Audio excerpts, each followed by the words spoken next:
કોકનું મર્ડર કરનો કઈ મરદ ના કહેવાય. કોકની આવતી જતી બુન દીકરીની લાજ આબરૂ રાખે.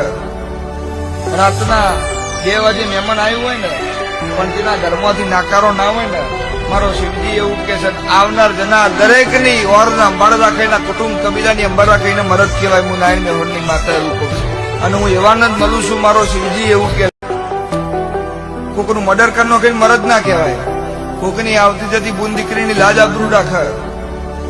રાતના 2 વાગે મહેમાન આવ્યું હોય ને પણ તેના ઘરમાંથી નાકારો ના હોય ને, મારો શિવજી એવું કે છે, આવનાર જનાર દરેકની ઓરના અંબાડ રાખીના કુટુંબ કબીલાની અંબાડ રાખીને મરદ કહેવાય. હું નારાયણ મેહોરની માતા એવું કહું છું અને હું એવાને જ મળું છું. મારો શિવજી એવું કે કોકનું મર્ડર કરનો કઈ મરદ ના કહેવાય. કોકની આવતી જતી બુન દીકરીની લાજ આબરૂ રાખે. રાતના 2 વાગે મહેમાન આવ્યું હોય ને પણ તેના ઘરમાંથી નાકારો ના હોય ને, મારો શિવજી એવું કે છે, આવનાર જનાર દરેકની ઓરના અંબાડ રાખીના કુટુંબ કબીલાની અંબાડ રાખીને મરદ કહેવાય. હું નારાયણ મેહોરની માતા એવું કહું છું અને હું એવાને જ મળું છું. મારો શિવજી એવું કે